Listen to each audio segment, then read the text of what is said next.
So on paper, the concept of this film is super interesting. But once you watch it, you probably going to change your mind in terms of like morality. Like this is just all the way wrong. Let's jump into my review of the new film, WifeLike.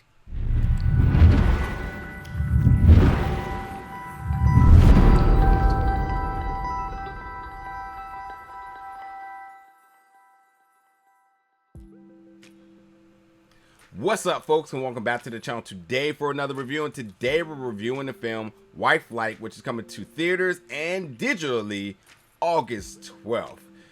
Now, again, the concept of this film seems very, and because of the fact that I like futuristic concepts, especially involved with AI and technology and whatnot, it's always intriguing because you always think like, what's going to be the next big of invention, or like what is the future going to be like, you know what I mean?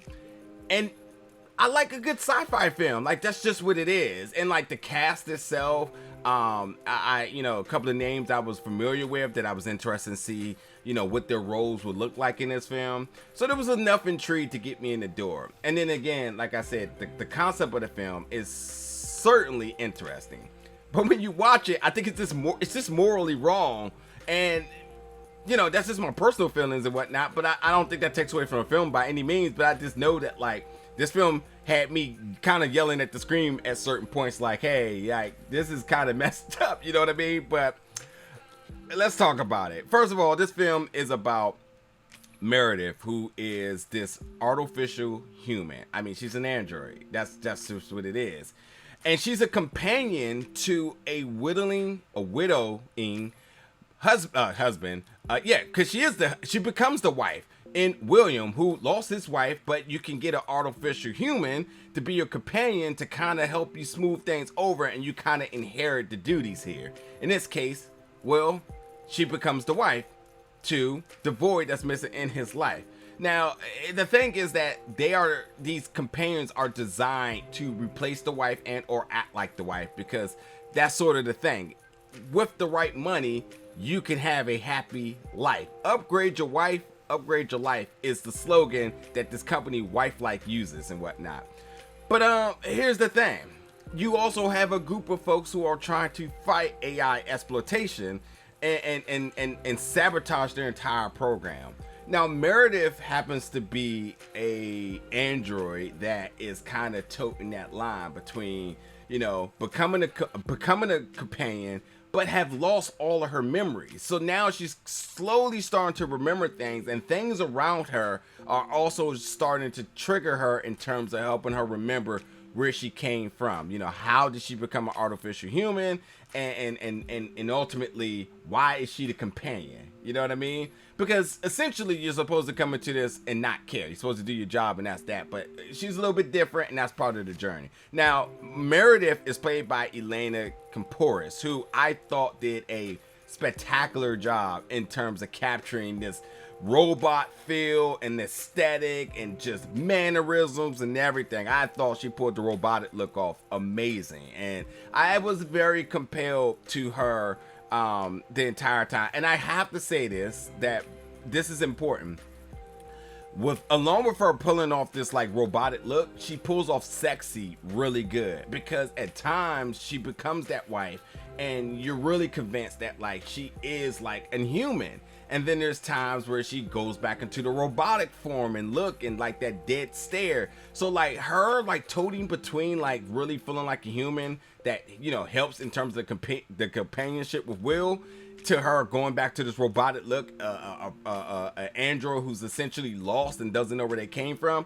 I thought Elena did both roles pretty damn good. Like, I have to say that. And by the way, the entire cast is filled with a lot of just pretty women, because they want to like sell the idea that like this is the way of the future. We're like, hey, if you can't find love, you can buy it. We got you. We got these androids for sale that will, again, upgrade your wife, upgrade your life, and you're willing to pay for true love, then here you go. So like, you know, up and down the board, you have these women who are just kind of just sitting there, and you can kind of just select who you want and kind of mold them to who you want to be. So like, when you think about that, you're just like, okay, I think I know what this is called, but I'm not going to say it. You know what I mean? So it's interesting because on the other end of it, you do have a group of women who are basically looking to overthrow and sabotage this program, which is really dope.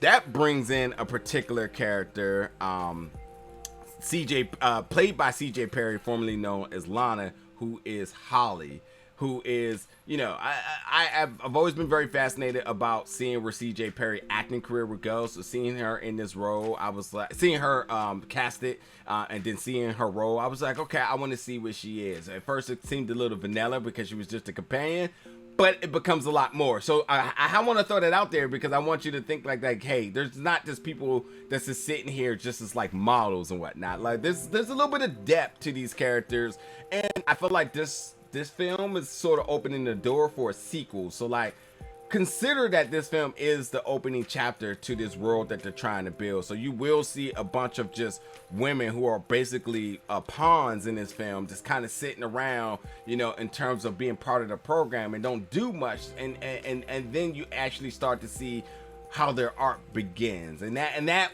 was something I was a little bit worried about, because I'm just like, hey man, are we casting women just to just sit here and just, you know, sit around and look pretty, or they're actually going to have some depth? And for sure they actually do eventually get to the point where you start to see them actually become involved in the plot that's happening. Now William, played by Jonathan Mayers, here's the thing, he comes off as a big question mark in the beginning. You can already tell that Agent William Bradwell is going to be a problem. You could just tell off the break. You knew he was going to be a problem, and like beyond just being a problem in this futuristic world, you can tell how his character kind of like pulls inspiration from like current problems, like using his authority for his personal advantage, which is like completely ethically wrong. You know what I mean?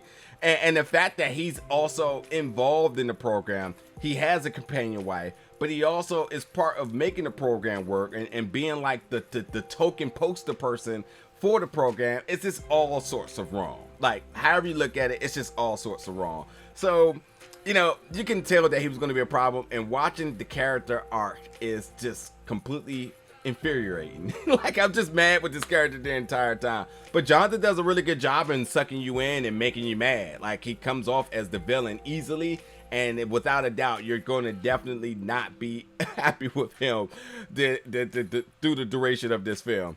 And I gotta say, like, the twisted theme of things about in terms of just how we achieve love is definitely dark. It's just dark to me.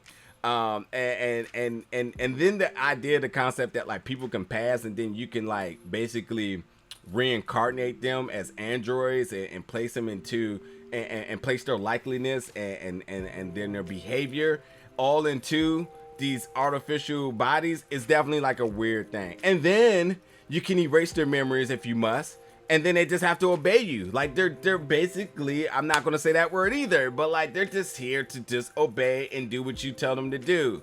Problematic. So, you know, this is the way for men to get their perfect wife and achieve true love. Yeah. So anyway, again, Meredith character is again trying to regain her memories. And I think that beyond that, you know, with that, we see her being a very vital part into what could be the end of this program, because as she starts to discover more, she starts to challenge, and that becomes problematic. And will she be able to make a change is part of what this story is about. And as I say, it looks like they got a sequel getting ready to line up, and I'll be interested. Like, I wasn't a huge fan of this film, but I am intrigued to see more about it. Again, I love futuristic and I love a good sci-fi film, and I love futuristic concepts, and the fact that they're kind of building this world, and we're kind of already see the dilemma and the moral conflict in the world as we tend to go forward in the future, especially with AI. It is pretty interesting to see like what more story do they want to tell. And I gotta say, for a film that we obviously can tell is an independent film, I thought they did a really good job in making their best of everything. The production, I thought the aesthetics, I wasn't mad at it at all. You know, I really loved the usage of some of the low light shots, the futuristic rooming and designs and all that other sorts of stuff. Like the visuals at times look really well. There was some times where it was just like, huh? You get it, it's an independent film, but there was times that looked really, really good. So, but yeah, overall, this seems like a film that interested you. I say check it out. I don't think there's anything to fear going into this film. I did not hate it at all. I'm still very much interested in this world that they're building. But just the whole morale factor inside of me just made me just like, this guy William, man, like, and this WifeLike whole program is just wrong, but that's part of telling different stories, man, coming up with different ideas and seeing how it pans out. So, but yeah, check it out, folks. Again, by the way, this is by the writer and director James Bird. I would definitely want to give a shout out to him because I was kind of taking a look at his work, and while he doesn't have a big length of resume on his resume, I definitely think that, like, from his initial work to where he's at now, I think that he's definitely on a good start, and I'm definitely intrigued to see more of his future projects. No pun intended here. But yeah, with that being said, yeah, check this film out. Jump in the comments and let me know your thoughts about this film. And as always, stay tuned for more reviews very soon.